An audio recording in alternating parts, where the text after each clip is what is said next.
Bonjour à tous. On va pouvoir commencer tranquillement ce symposium. Donc, je vous remercie de cette présence. On va du coup discuter pendant 1 heure ou un petit peu plus d'1 heure de l'adaptation de l'alimentation des personnes âgées. Et on va faire un focus particulier sur les textures, du coup le travail de texture.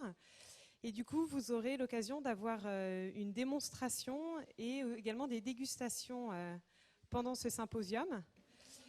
Donc, je ne vais pas animer ce symposium toute seule, donc je me présente déjà. Solène Navéos, je suis responsable nutrition pour le groupe Unilever, et notamment donc, pour Unilever Food Solutions, que je vais vous présenter dans un instant, qui est la catégorie restauration hors foyer pour le groupe Unilever. Je vais également animer donc ce symposium avec Julien Garnier, qui est ingénieur culinaire dans le cabinet SNS, avec lequel nous collaborons depuis quelques mois, ainsi que Frédéric Cloirec, que vous voyez au fond de la salle, qui est un de nos conseillers culinaires pour Unilever Food Solutions, et qui va du coup faire la démonstration en duo avec Julien. Donc au programme, petite introduction effectivement sur qui est Unilever Food Solutions et pourquoi elle s'intéresse à l'alimentation des personnes âgées. Et ensuite, on passera directement dans le vif du sujet avec Julien qui vous parlera un peu de façon théorique des textures, les différentes textures qu'il existe et comment est-ce qu'on prépare des plats à texture modifiée. Et ensuite, donc, on passera à un aspect vraiment très pratique avec la démonstration et la dégustation. Alors, tout d'abord, effectivement, très rapidement, pour vous présenter notre entreprise. Donc Unilever Food Solutions, c'est, on va dire, la branche du groupe Unilever qui est dédiée à la restauration hors foyer. Donc on vend à peu près 400 produits en France sous des marques que vous connaissez, les marques Knorr, Alsa, Fridor, etc. Ce sont principalement des aides culinaires. Vous avez ici un échantillon de notre portefeuille de produits. Donc des bouillons, des fonds, des soupes, des matières grasses. Et ce sont des produits vraiment spécifiquement dédiés aux chefs, aux opérateurs de restauration collective qui donc vont les utiliser dans leur cuisine. En France, on travaille avec 4 chefs et une nutritionniste et on fait des partenariats avec des chefs étoilés pour la restauration commerciale, mais également des experts comme Julien sur la restauration collective. Donc effectivement, on couvre aussi bien le secteur de la restauration commerciale avec les hôtels, cafétérias, le snacking, mais aussi le secteur de la restauration sociale. Et notamment, un de nos segments clés de marché, ce sont les cliniques, les hôpitaux et les maisons de retraite. Et du coup, c'est ce qui nous amène à travailler sur l'adaptation de l'alimentation des personnes âgées. En effet, sur ce secteur sanitaire et médico-social, notre objectif pour Unilever Food Solutions, c'est d'apporter des solutions aux chefs pour développer des repas de qualité, donc qualité à la fois gustative mais aussi nutritionnelle, et améliorer la qualité de vie des personnes âgées qui vivent en institution. Et on sait aujourd'hui que bien sûr la dénutrition est un enjeu clé pour cette partie de la population, donc on veut vraiment contribuer à essayer de lutter contre la dénutrition. Et en fait, cet objectif s'inscrit complètement dans le cadre du plan Unilever pour un mode de vie durable. Donc c'est en fait un plan que la société a mis en place depuis 2010 avec 3 piliers clés qui sont l'amélioration de la santé et du bien-être, la réduction de l'impact environnemental et l'approvisionnement en matières premières issues de l'agriculture durable.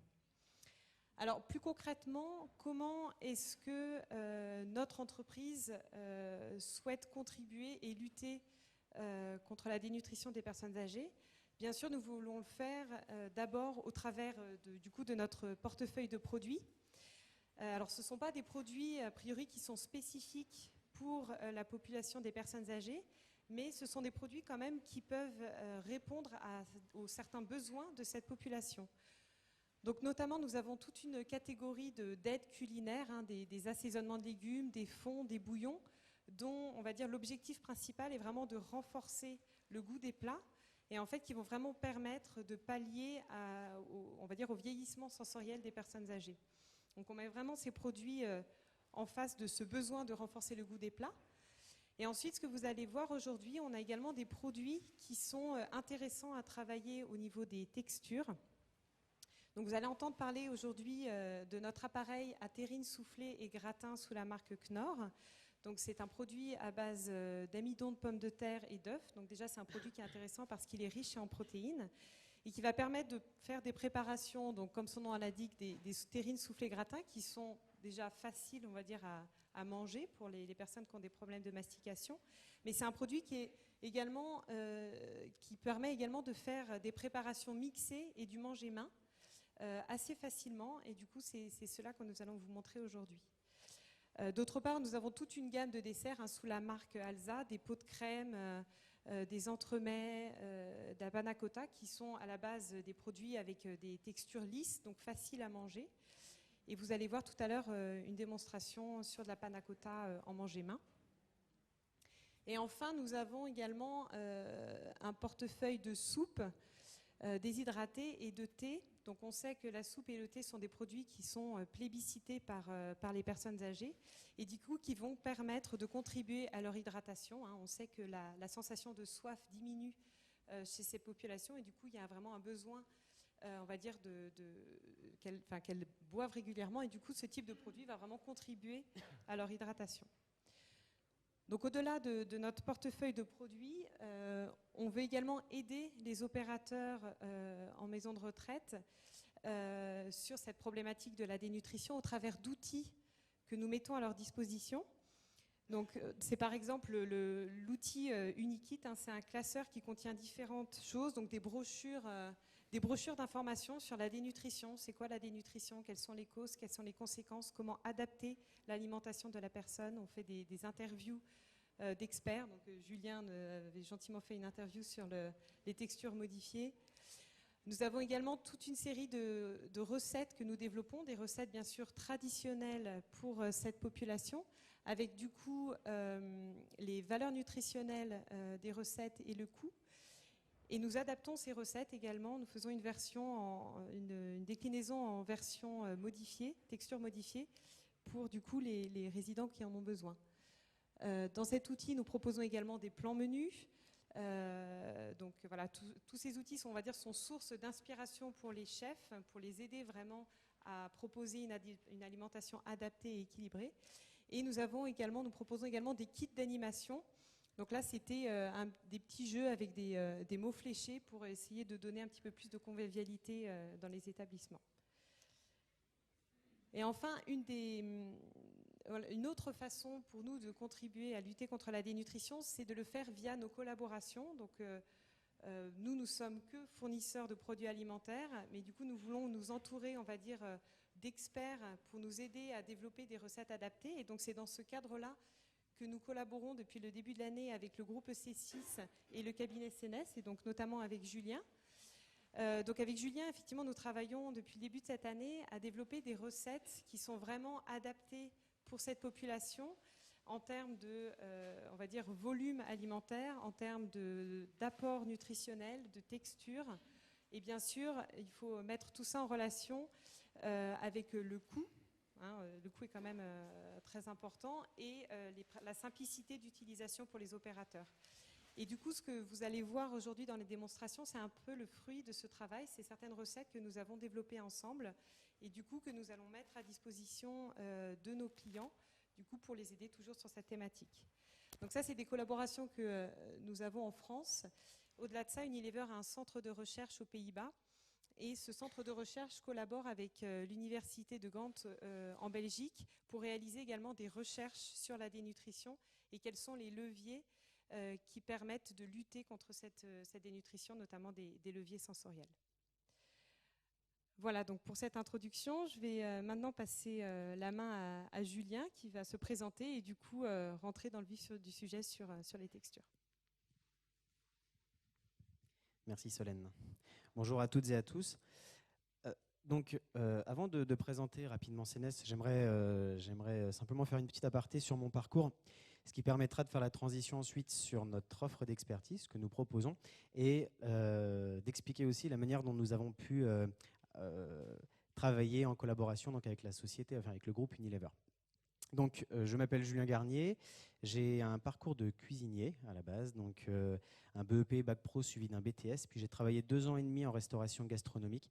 Donc j'ai fait un petit peu le tour de la France. J'ai travaillé notamment dans un établissement 2 étoiles au guide Michelin qui s'appelle la Chèvre d'Or, qui était piloté par Philippe Labbé, qui aujourd'hui est à Paris au Shangri-La. Je travaillais également à Juan-les-Pins dans un étoilé également, une étoile au guide Michelin. Le restaurant se nommait Les Pêcheurs. Puis j'ai terminé mon expérience dans un restaurant qui se nomme le Castel Marie-Louise, qui fait partie du groupe Barrière, à La Baule également, donc une étoile au guide Michelin. Par la suite, petit parcours personnel. Donc je pense que si aujourd'hui on est dans le monde de la santé, ce n'est pas pour rien. Je pense que notre métier, c'est plus qu'un métier finalement, c'est une mission. Et cette mission, j'ai voulu l'intégrer finalement parce que mes grands-parents sont tombés malades. Voilà la raison pour laquelle, en tout cas, j'ai souhaité travailler sur les textures modifiées. Donc reprise d'études, licence, master, donc à Toulouse, à l'ISTIA. C'est ni plus ni moins un niveau d'ingénieur agro, mais en collectivité territoriale. Donc voilà, je ne suis pas sur des process industriels, mais semi-industriels. Mon année de Master 1, je l'ai passée donc, en Erasmus, une année complète en Espagne, chez un chef étoilé aussi, que vous connaissez peut-être, qui s'appelle Ferran Adrià, donc, qui a eu un restaurant qui s'appelait El Bulli. Donc, où j'ai travaillé au laboratoire de recherche à la Fondation Alicia, près de Barcelone, qui est en partenariat donc, avec l'université d'Harvard à Boston. Voilà. À la suite de ça, donc, j'ai vraiment voulu peaufiner cette voie, cette activité, donc, en créant le cabinet CNES il y a maintenant 1 an.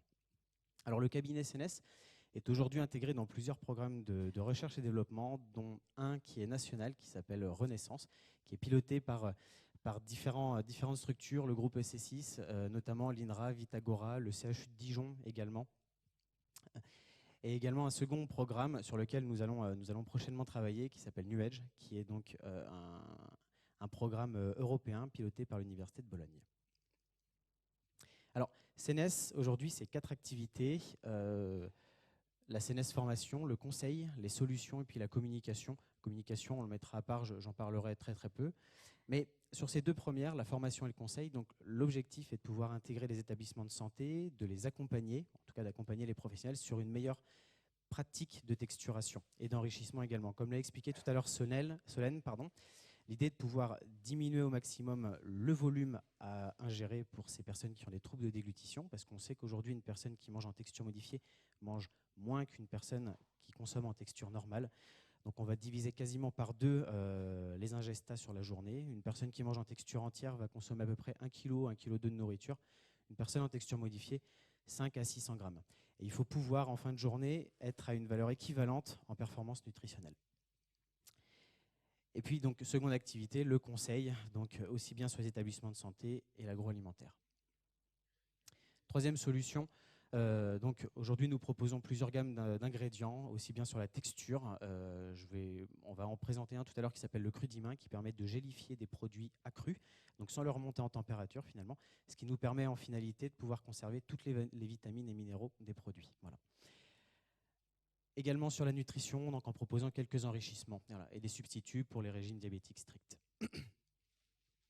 Alors, aujourd'hui, le fruit de notre recherche et de notre expertise avec Unilever a été de pouvoir conjuguer la restauration, le plaisir, également la santé pour l'ensemble des personnes âgées, quelle que soit la texture. Et notamment sur les démos que nous vous présenterons tout à l'heure, nous travaillons vraiment sur 3 démonstrations en texture modifiée, aussi bien sur du manger-main que sur de la texture reconstituée. Respecter bien entendu un décret, le décret numéro 2012-144 qui est relatif à la qualité nutritionnelle, vous en avez certainement entendu parler. Et puis un autre objectif qui reste pour moi extrêmement important, c'est de pouvoir couvrir les besoins nutritionnels et permettre donc aux seniors de bien vieillir. En parallèle, on réduit bien entendu, l'idée est de pouvoir réduire le taux de déchets. On diminue légèrement les portions, on enrichit les préparations, en tout cas pour cette population. Parce qu'aujourd'hui, donc les déchets, alors je ne sais pas, c'est une moyenne nationale, on compte à peu près entre 30 et 35% de déchets alimentaires. C'est-à-dire qu'aujourd'hui, sur le budget alimentaire d'un établissement de santé sur une année, dites-vous qu'il y a 35% qui partent généralement dans les déchets. Les contraintes en nutrition, donc, chose que je ne vous apprendrai pas non plus, mais complexité de la prise en charge nutritionnelle. Il faut savoir qu'il y a plus de 60% aujourd'hui des personnes âgées qui sont dénutries. Alors, dénutries, je parle d'une manière très générale, aussi bien modérée que sévère. une modification du goût, donc les modifications physiologiques qui atteignent plus de 90%, ou en tout cas 90% des résidents. Alors, cette modification physiologique, finalement, elle est due à plusieurs facteurs, notamment une prise médicamenteuse qui va être importante, et puis la vieillesse également. Voilà. Une forte proportion des résidents déments, voilà, avec 70% des cas de démence pour les personnes qui sont atteintes de maladie d'Alzheimer. Puis une moyenne d'âge d'élevée, 88 ans, je crois même que ça a encore évolué, on est à 88 ans et 6 mois. Voilà. Donc, je vais rapidement faire un récap sur les troubles de la mastication et de la dysphagie. Donc, troubles du comportement alimentaire, finalement, il y a un refus alimentaire puisqu'on se retrouve confronté à une consommation à texture modifiée. Alors, la base, c'est que sur les problèmes de mastication, on se retrouve avec des défauts de préparation du bolustase. Donc, finalement, ces troubles de mastication, on va prendre l'aliment, le mettre en bouche, commencer à le mastiquer. Et avec ce problème d'édentition, partielle ou totale, on va se retrouver avec des difficultés pour pouvoir écraser et éclater ou pulvériser, on va dire, l'ingrédient, l'aliment. Pour les problèmes de déglutition, on a également un défaut par contre du transport du bolustase, donc l'aliment qui va suivre le mauvais chemin et qui va généralement entraîner des fausses routes. Deux sortes de fausses routes, les fausses routes directes, où là il y a une toux immédiate du patient, fausses routes indirectes et silencieuses, où là le résident ou le patient ne va pas sentir qu'il est en train de faire une fausse route. Donc l'identification va se faire peut-être quelques heures après, hein, il suffit que le résident puisse s'allonger et là il va se retrouver à tousser et avoir ce qu'on appelle de l'émage, donc un raclage de la gorge, où là il ne va vraiment pas se sentir bien. Voilà. Donc ces deux signes qui permettent de remarquer donc une fausse route. On est sur une toux anormale après le repas ou pendant la nuit, voilà, avec une modification de la voix. Alors, également pour traiter des textures des aliments, au total il existe 5 textures, j'en évoque que 4 pour le coup, haché, mouliné, mixé, semi-liquide. Donc a une énorme importance pour chacun, notamment pour les personnes âgées. Et un changement de texture, et ça je pense que c'est extrêmement important, un changement de texture peut être mal vécu et peut endommager leur état psychologique. Il y a un sociologue en alimentation qui s'appelle Claude Fischler qui avait dit, alors plus ou moins, si je sais ce que je mange, je sais qui je suis.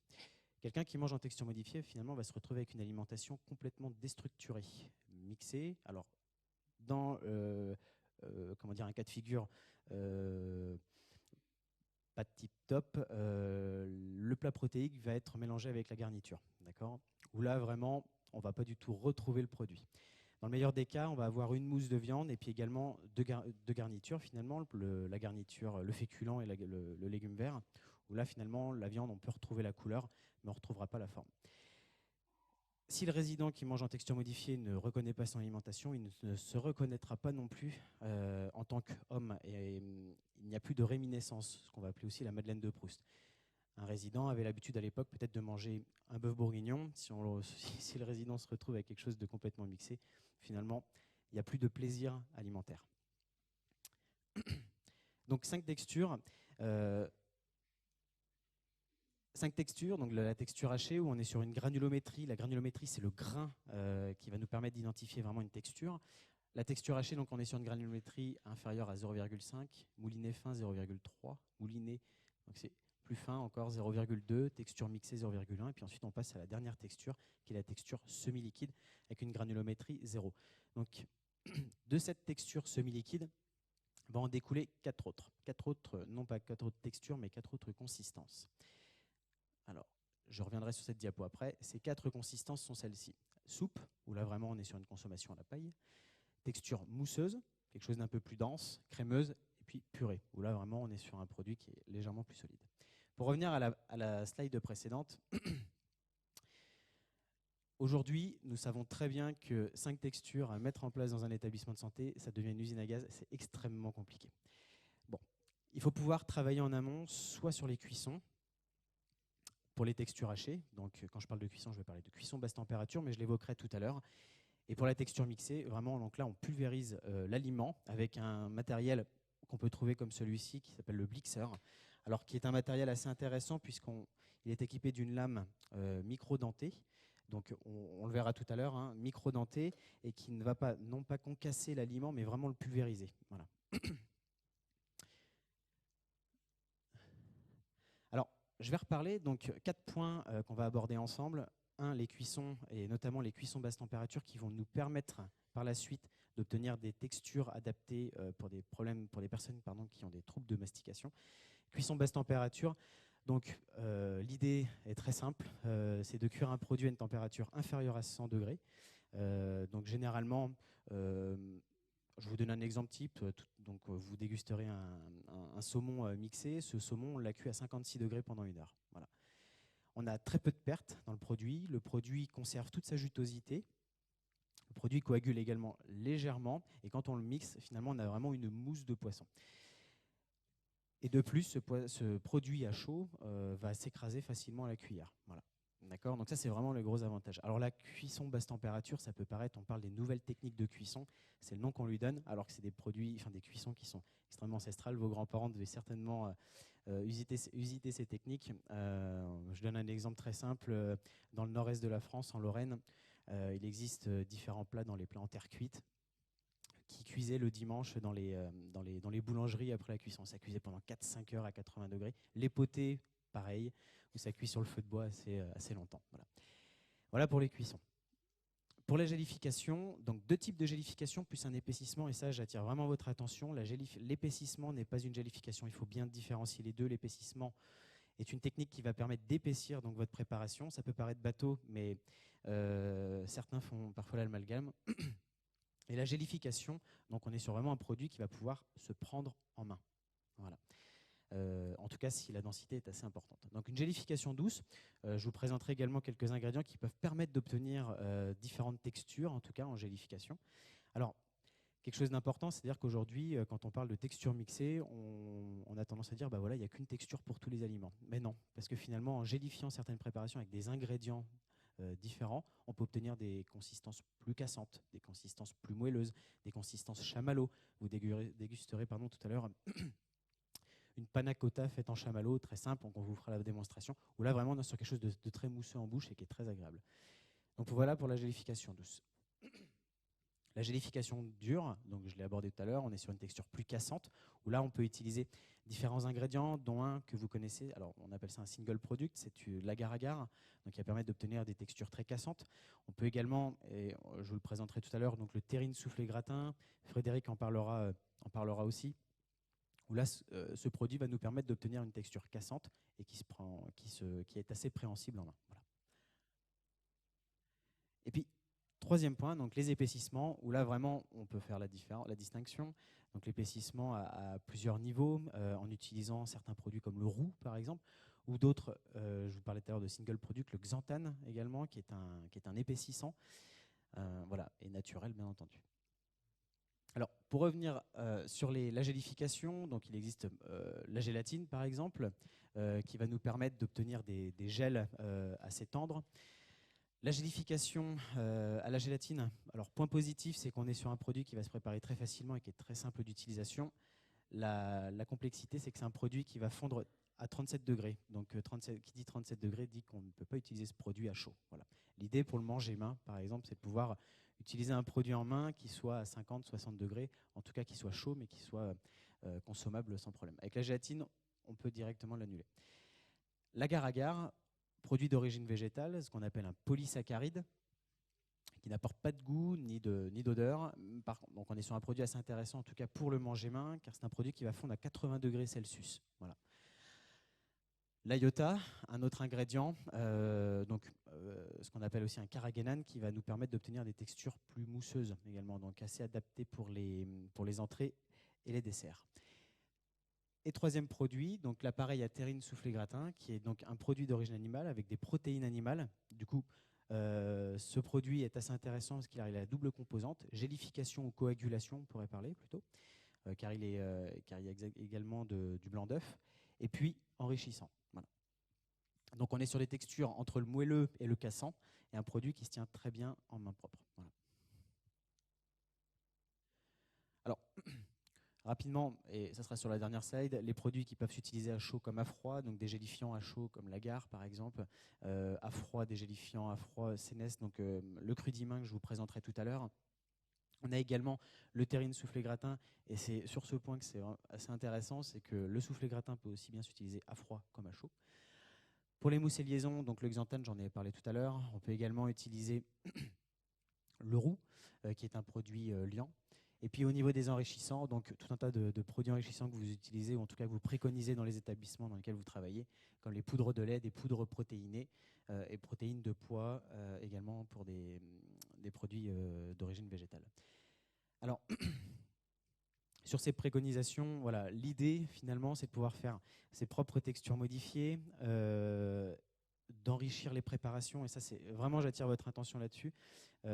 Enrichir vos préparations, c'est extrêmement important. Ça permet aussi de repousser au maximum les recours à des complémentations nutritionnelles orales qui sont, je ne critique pas, qui sont des très bons produits, qui permettent d'enrichir très rapidement, mais qui aujourd'hui coûtent très cher pour un établissement de santé et qui proposent que très très peu de diversité. Voilà.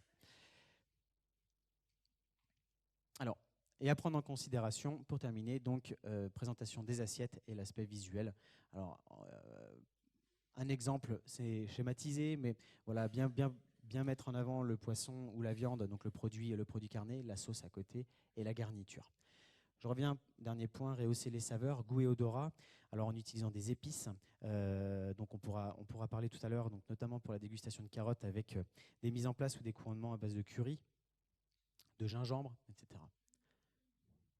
Alors, et pour terminer, donc exemple de process. Alors semi-industriel, très rapidement, je vais le passer. On va passer plutôt au process artisanal. Voilà, en EHPAD. Donc on est sur un process de texturisation à froid ou à chaud, d'accord.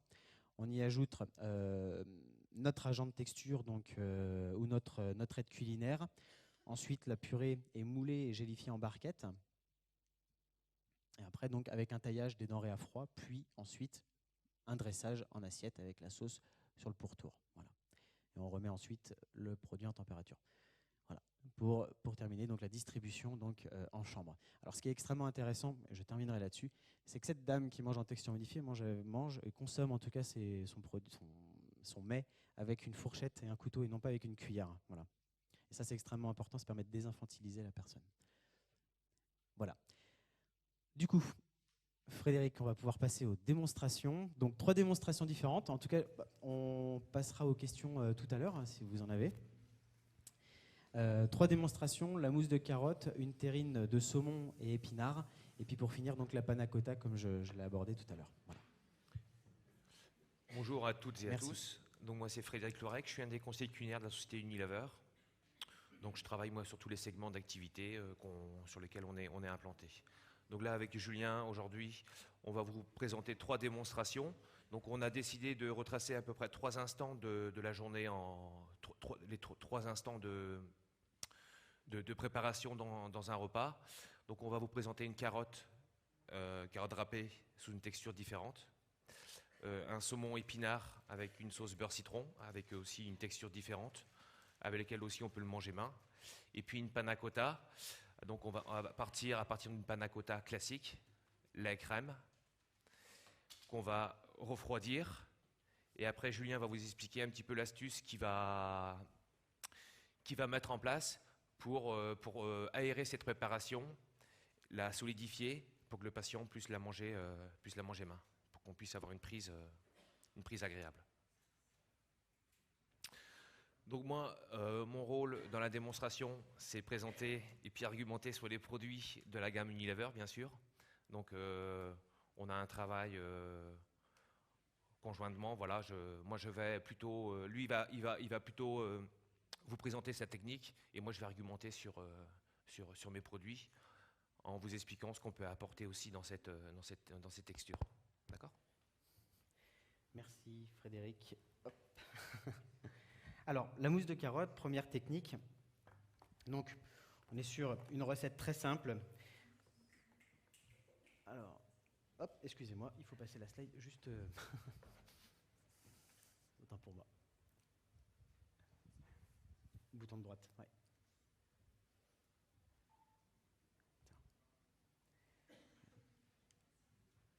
Ok, voilà. Donc la mousse de carotte, donc on est sur une crudité finalement. Donc ce que je vais réaliser, donc c'est de mixer et de pulvériser donc la carotte en un produit ayant une granulométrie 0. On va assaisonner cet ingrédient, enfin cette denrée, donc avec Une purée d'épices gingembre. voilà, une purée d'épices gingembre, merci, un jus de citron, et le produit sera par la suite gélifié donc à froid, sans remonter en température, pour éviter en tout cas pour favoriser une conservation de toutes les vitamines ou d'un maximum de vitamines dans la préparation. Et puis ensuite, à droite donc un dressage, donc là c'est un dressage mousse de carotte. On vous fera déguster par contre un produit mangé main en cube. Voilà. Alors, on va pouvoir passer. Très bien. Donc j'ai mon blixer. Tout à l'heure j'abordais le type de lame. Donc, on le voit peut-être plus facilement. Une lame micro-dentée qui permet finalement vraiment de pulvériser l'ingrédient. J'y mets donc mes 800 grammes de carottes. Hop, 760.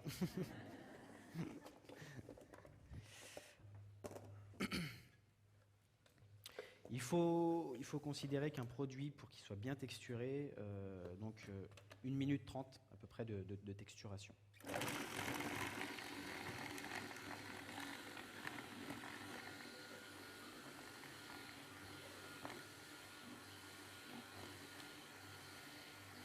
Donc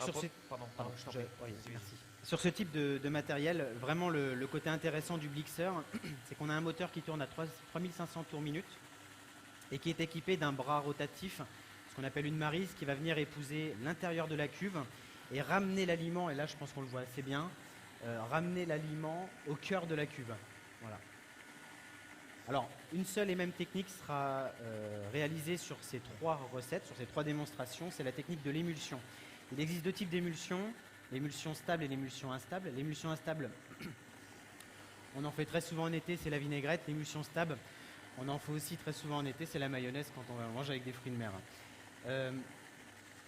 Toutes ces techniques, en tout cas toutes ces démonstrations, l'émulsion, on va réaliser à chaque fois une mayonnaise quasiment. On a nutriments, un ingrédient, une matière grasse, on va mixer ensemble, on va y intégrer de l'air et on va avoir un produit finalement qui va être volumineux et qui va être agréable en bouche. Donc là, j'ai mon produit qui a été texturé pendant à peu près 1 minute 30. J'ai ma purée de gingembre. Donc là, j'interviens, Julien. Donc, Julien, du coup, là, la carotte, il va falloir l'assaisonner. Donc une carotte râpée normale, le client, le chef, va utiliser une vinaigrette classique. Voilà, soit il l'achète, soit il la fait. Donc là, il va falloir qu'on lui apporte de l'acidité, de l'assaisonnement. Donc nous, on a une gamme de purée d'épices, on a une gamme d'épices sous forme de pulpe qui existe dans la gamme. Donc là, il va falloir, on veut rajouter une petite note citron, une petite note acidulée. On va prendre la purée d'épices gingembre. Donc c'est du, je ne sais pas si vous voyez la texture, ici, là, comme ça, là, non, voilà, ça se présente comme ça. Donc Julien va la rajouter à son mix carotte. Il va refaire tourner le mixeur, ouais. Mais ça n'a pas forcément besoin d'être mixé. C'est déjà haché, d'accord. Donc le procédé industriel. Ce qui est intéressant dans ce produit, c'est qu'on utilise la partie blanchâtre de l'agrume, la fibre d'agrume, et on vient fixer la matière première dessus, avec une petite note acide. Et après, ça s'utilise à chaud, à froid, dans des sauces, dans des vinaigrettes, etc. Donc dans cette gamme, il existe 5 produits. Là, on utilise le gingembre, mais là, ici, vous avez le curry, par exemple. Vous avez du poivron paprika, vous avez du poivre, et vous avez une pulpe d'ail aussi, qui est dégermée et blanchie. J'y ajoute ensuite un jus de citron. Voilà. Et je retexturise pendant 15 secondes, grand maximum.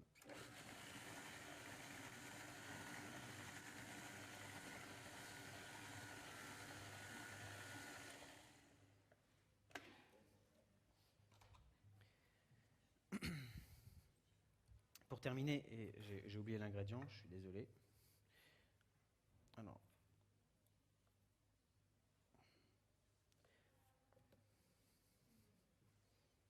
pour 1 kg de nourriture, il faut nécessiter, pour avoir une gélification à froid avec le crudiment, un dosage à 2,5, entre 2,5 et 3,5% en fonction du produit. Si on a un produit qui est... Comment, pardon ? Entre 25 et 35 grammes au kilo. Voilà.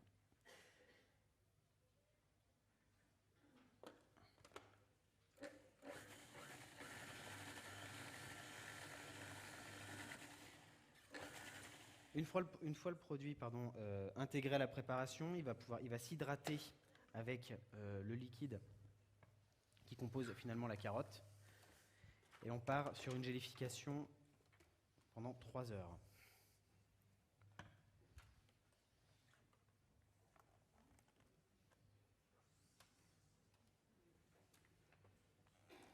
Tiens, ça on va pouvoir le mettre derrière. Ouais, je te remercie.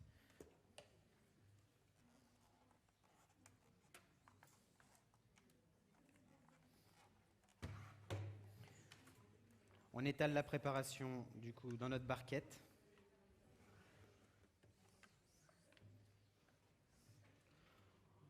On stocke en chambre froide, donc à plus 3 degrés, la préparation comme celle-ci. Et ensuite, donc, on démoule et on coupe des cubes ou autre préparation. Voilà. Alors, une fois le produit mis en barquette, je vous la fais assez rapide. Donc, on a notre solution à base de carottes qui a été gélifiée.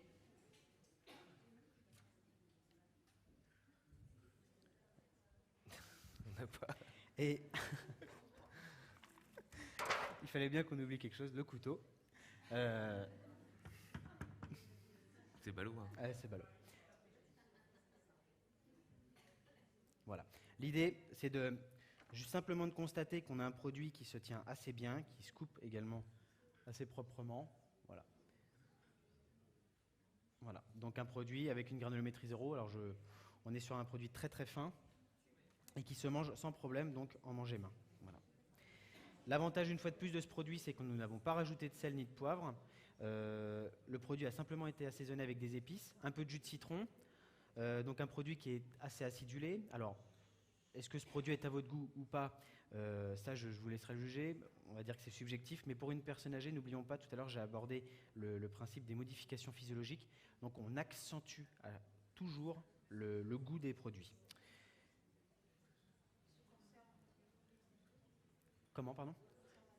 Alors, sur ce produit, on a rajouté du jus de citron, donc on évite l'oxydation. Également, on ralentit un peu l'oxydoréduction, donc l'élimination des vitamines.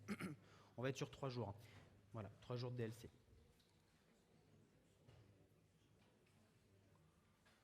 Après, là, on fait l'exemple sur la carotte, mais bon, tout type de crudité est réalisable, hein. Vous prenez une betterave, vous prenez un concombre, voilà, on peut y faire exactement la même opération sur tout type de crudité.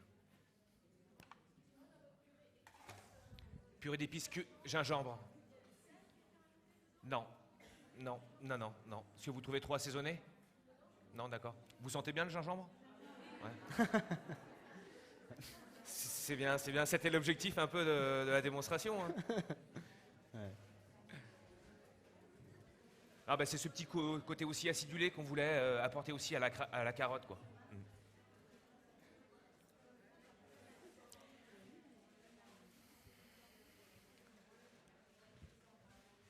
Voilà, merci.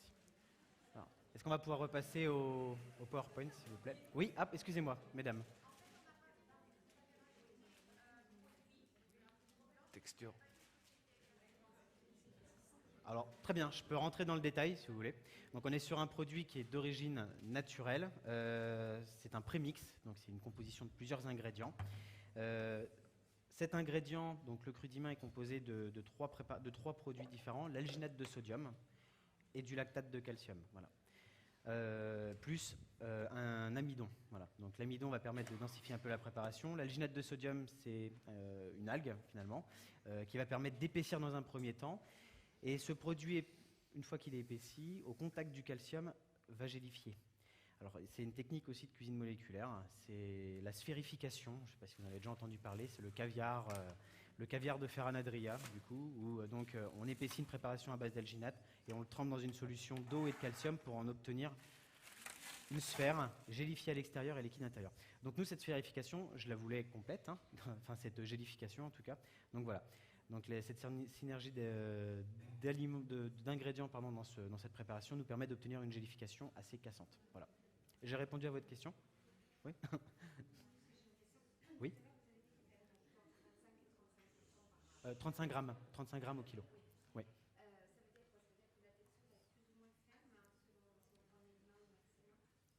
Alors non, c'est-à-dire qu'en fait, on a des préconisations sur des produits. C'est-à-dire que si vous avez une carotte ou une tomate, on n'est pas sur la même densité, la même quantité d'eau dans la préparation. Donc plus on aura un produit riche en eau, plus il faudra rajouter donc, voilà. Et le maximum, le produit le plus riche en eau, il faut mettre 3,5%, donc 35 grammes au kilo. Voilà.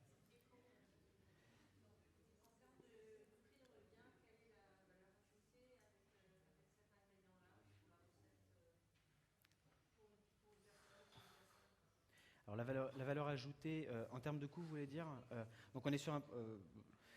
je pourrais vous envoyer des informations si vous voulez, concernant les tarifs. On est sur un tarif assez bas. En tout cas, ce qu'il faut voir, ce n'est pas le prix au kilo, c'est le prix à la ration. Voilà. Donc en termes de prix à la ration, je pourrais vous dire comme ça rapidement, pour une ration, en tout cas, on va rajouter 0,012 centimes. Voilà. Donc, voilà. Une ration complète, 80 grammes, ouais, sur 80 grammes. On passe à la seconde démo et puis on finira par les questions. Oui. Oui. Non. Non, vous avez vu, hein. Oui. Ouais. On utilise, alors pour la densité, et rapidement, dernière information, finalement, ce n'est pas à vous de vous adapter à nos produits, à tous les ingrédients, que ce soit l'assaisonnement, les ingrédients géifiants, c'est plutôt à nous de nous adapter à vous. C'est-à-dire que s'il faut rajouter encore un liquide, la valeur nutritionnelle va être divisée également. Donc voilà, on reste vraiment sur le goût du produit. On a un produit qui est très riche en gingembre, très riche en carottes, mais on sent les produits. Et ça, c'est important. Voilà. Deuxième démonstration, le saumon. Alors, saumon cru que nous avons assaisonné. Donc on a badigeonné alors on a une gamme de produits aussi qui s'appelle les mises en place. C'est une gamme de produits, ce sont des herbes, un concentré d'herbes ou d'épices aussi, conservées dans un petit peu de matière grasse végétale et un petit peu de sel.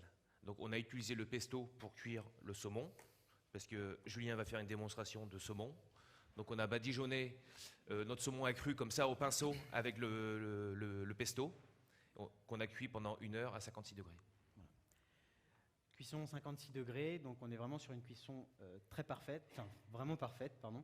On découpera une partie du poisson tout à l'heure. On mixe la préparation, on y ajoute notre solution de TSG, de terrine soufflé gratin, pardon, qu'on vous fera minute également. La préparation, une fois mixée, on obtient une émulsion, quelque chose d'assez mousseux, qu'on va verser dans une barquette. Réchauffe, donc cuisson à 80 degrés Celsius pour que le produit puisse coaguler. Refroidissement ou maintien en température, et on découpe ensuite soit des cubes, soit des cercles en fonction de ce qu'on veut donner aux résidents. Donc ce produit s'utilise pour deux applications, aussi bien la reconstitution, donc si vous voulez tailler des tranches pour reconstituer un morceau de poisson, ou en cube pour du manger main, donc on peut être sur des plus petites portions. Voilà. Sachez juste que si on est sur du manger main, on concentre finalement les apports, on ne va pas forcément donner 100 grammes de poisson à cube, donc on optimise l'enrichissement. D'accord ? Voilà. Alors, pour l'application, je veux bien qu'on repasse du coup. Alors, donc, j'ai mon blixeur, le poisson. Alors, je vais récupérer un morceau, voilà, donc 56 degrés, cuisson à 56 degrés pendant 1 heure. Voilà. Il a été cuit juste hier. Donc on a un produit qui s'écrase, comme je l'ai expliqué, à la fourchette. Juste en le palpant entre mes doigts, entre mon pouce et mon index, on a un produit qui se déstructure complètement. Voilà. Donc je rajoute mon saumon à hauteur de 600 grammes. Donc là, l'assaisonnement a été apporté par le petit produit, là, le pesto, donc le sel, voilà, on ne réassaisonne pas, quoi. Donc pendant que ça va mixer, moi je vais vous parler du produit terrine soufflé gratin. Donc ça va être l'agent texturant pour notre recette, d'accord ? Donc ça c'est un produit où vous avez 3 utilisations avec ce produit. Alors, la base du produit c'est une base de fécule de pomme de terre et de jaune d'œuf, d'accord ? Vous le réhydratez en rajoutant de l'eau et de la crème. Donc là, en l'occurrence pour notre recette, Julien mixe le saumon. Je vais reconstituer mon produit. Donc on a fait les pesées au préalable, hein, d'accord ? Donc le produit se présente comme ça là, à peu près. Là. Donc c'est tout simple. Donc on a mélangé l'eau et la crème ensemble. Donc après on peut remplacer la crème par un fromage blanc, une crème allégée, une crème plus enrichie, etc., etc. On fait ce qu'on veut.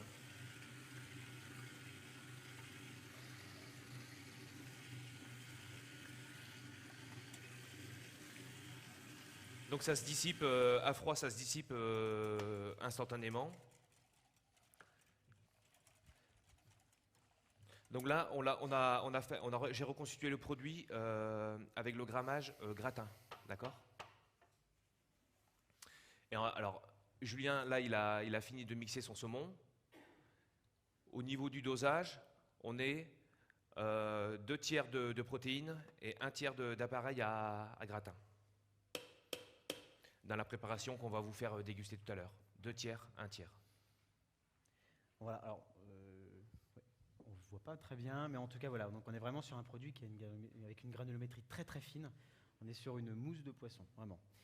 Voilà, donc, je vais maintenant ajouter mon appareil terrine soufflé gratin.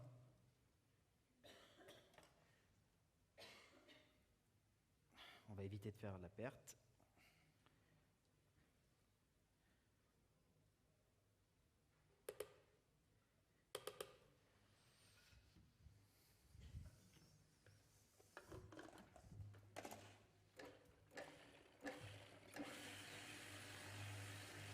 Je retexturise pendant 15 secondes.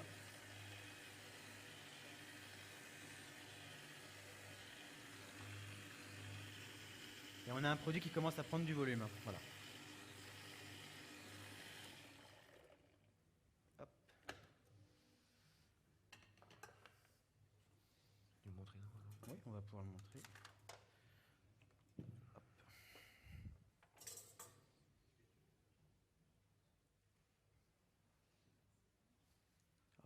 Tiens, je peux te laisser le tenir, s'il te plaît, Frédéric. Une fois que la préparation, donc voilà la texture finale. Une fois que ma préparation est complètement mixée, je la verse dans mon moule.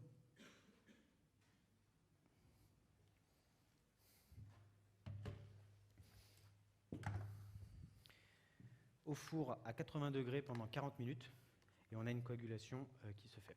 Donc là, on est parti sur le produit que vous avez dégusté, c'est donc exactement ceci. Légèrement coagulé, on y ajoute une couche d'épinards, voilà, servi avec une sauce citron.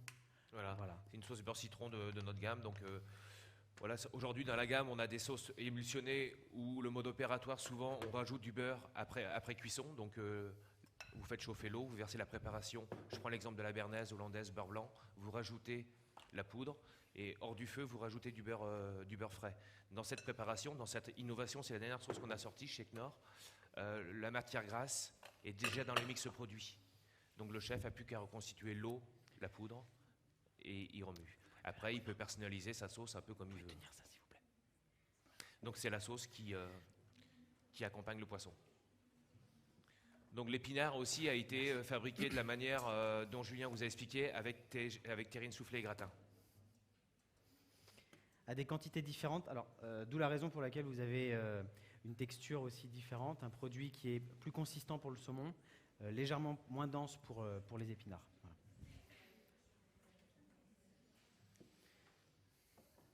Donc là, on a fait la recette avec du saumon, mais bon, voilà, ça marche avec une multitude de poissons. Hein. Vous prenez un poisson blanc, du cabillaud, poisson surgelé, poisson frais, ça marche aussi. Hein. De la viande, des abats. Bien sûr, viande, volaille. Ça vous plaît? Oui. On les entend pas. Oui. Oui. Après, ça peut être, vous pouvez faire des bicouches. Hein. Là, on aurait pu faire 3 couches, 4 couches. Mais bon, là, en l'occurrence, pour la dégustation, on a fait une petite bouchée comme ça.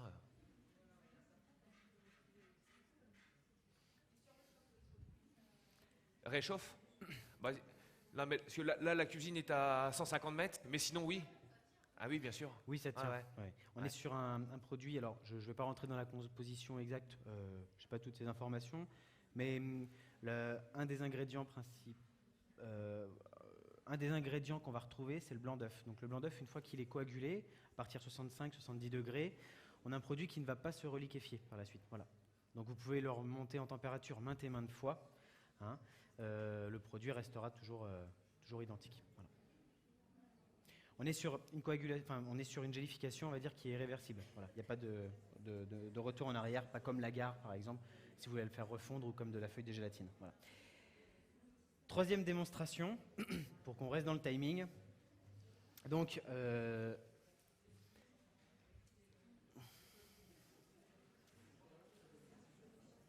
il y a un slide?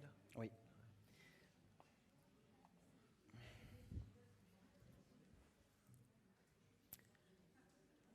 Non.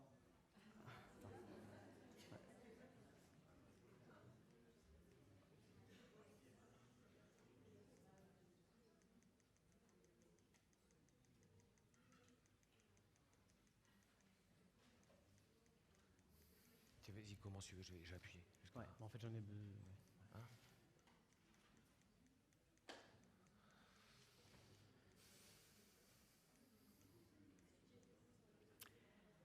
La panna cotta, voilà. Donc un produit qui vient de la marque Alza. Donc très simple, on va suivre les préconisations. Je vais juste te laisser t'en parler. Enfin, Ouais, pas les ouais, préconisations de la recette de base. Donc le mode opératoire, recette classique.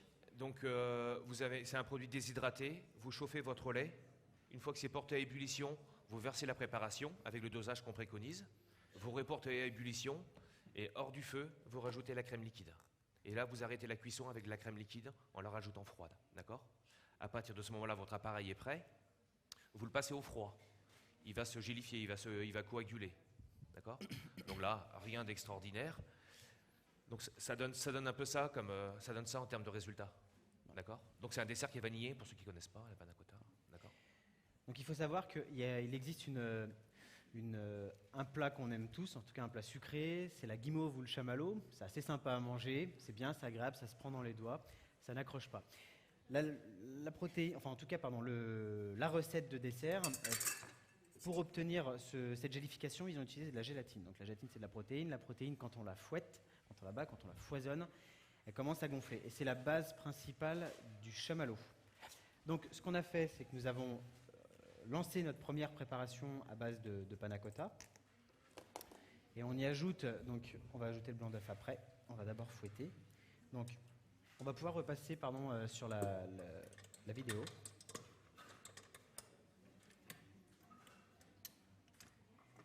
Voilà. Donc j'ai ma panna cotta qui est gélifiée. Je la fouette. Dès lors que j'obtiens un produit qui reste homogène, une sorte de petite mousse, j'y ajoute mes blancs d'œufs. Voilà.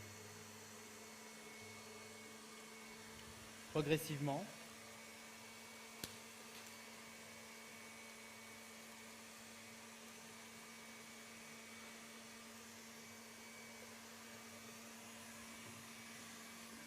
Alors pour obtenir une mousse qui prenne bien de volume, il faut à peu près fouetter pendant 10 minutes.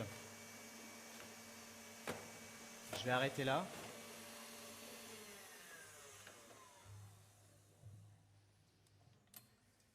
Hop. Et voilà le premier résultat en 30 secondes. Donc on a un produit qui se tient assez bien, c'est une sorte de chantilly finalement. Hein. Voilà. Ensuite, on a notre plat, on va y apposer du sucre glace. On coule notre appareil au frigo et on obtient ce résultat. Voilà. Ce résultat, du coup, je vais le démouler.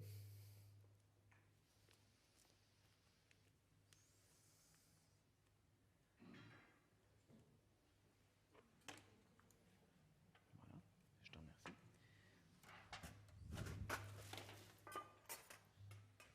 Démoulage et ensuite, du coup,